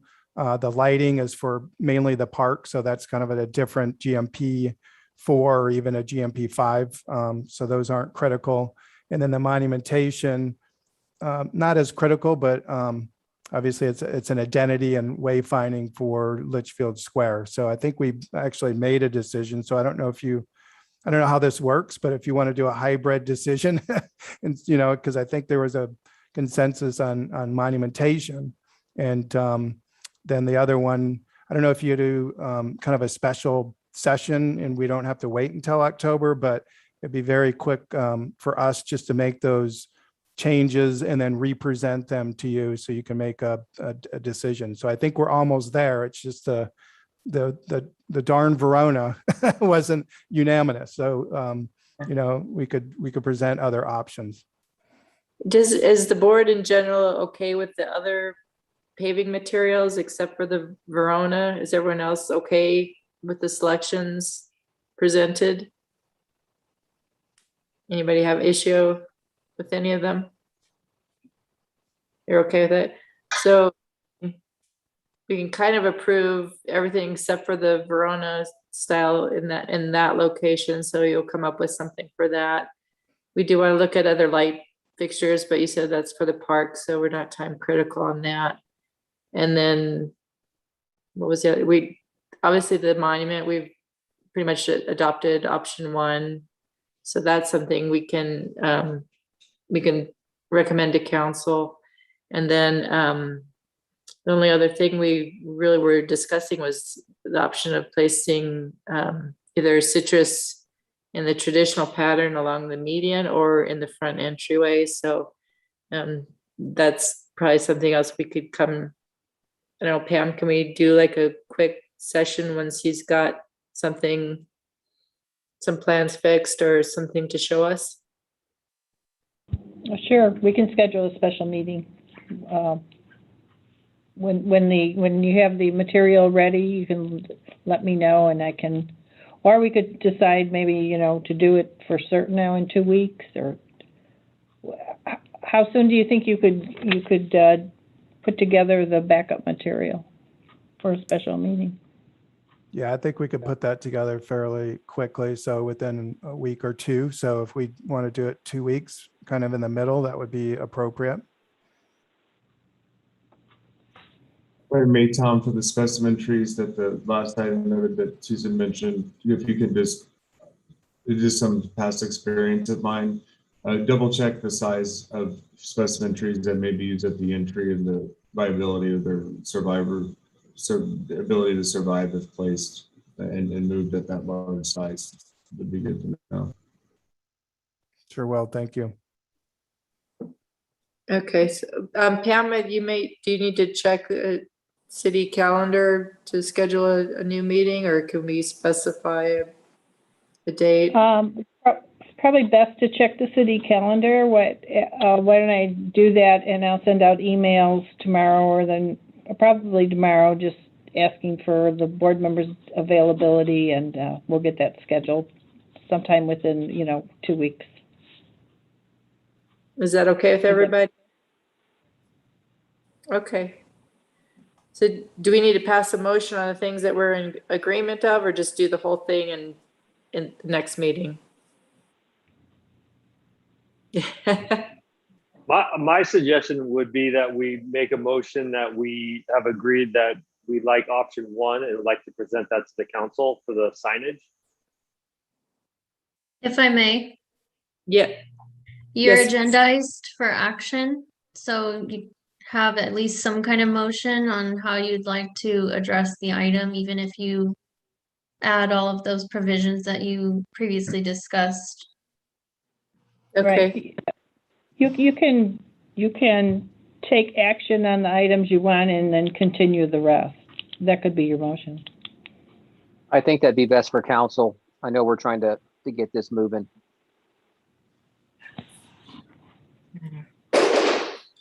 So we have a motion to recommend the option 1 on the monument sign. Is there anything else you want to include on that we would approve? I think we kind of the paving materials except for the Verona. Is that sorry. Talk. Say hi for us. My suggestion is just for simplicity, because it sounds like they're not necessarily related, that we just do that one separately, maybe. Okay. So, Brian, your motion is to just approve the monument sign and put the rest of the options on to continue it to this next special meeting.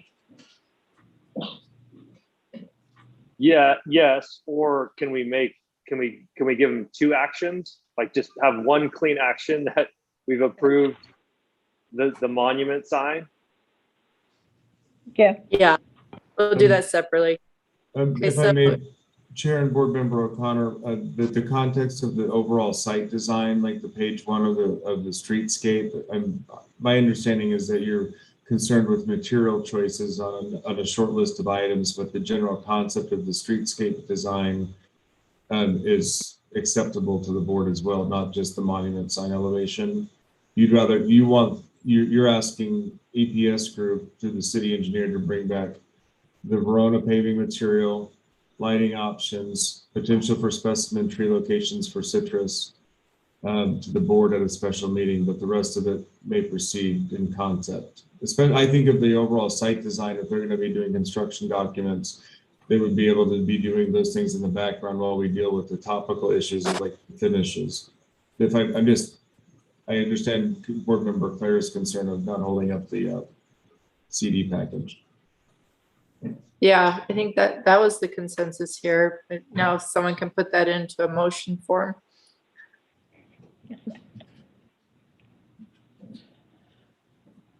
Any volunteers?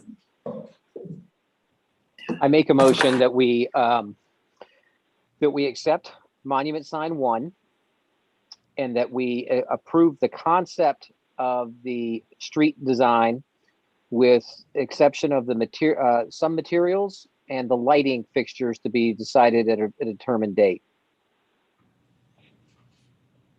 Second. Okay, you have a second? Is this discussion? Yeah, Would Mr. Claire be willing to adjust and add that the median, also the median landscape is an item that we're still want to get consensus on? Yes, we can make that adjustment. Do I need to restate it or can we just add that to the motion? Thank you, Marissa. You can accept that amendment to the motion. Who seconded the motion? I did. Dave. I'll second it again. David. Okay, thank you. so that it's okay with you, David, you had the second? Yes, I'm seconding it again. Okay, thank you. So any further discussion? Hearing none, all in favor, say aye. Aye. Aye.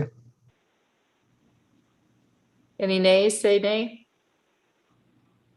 Hearing none. Okay.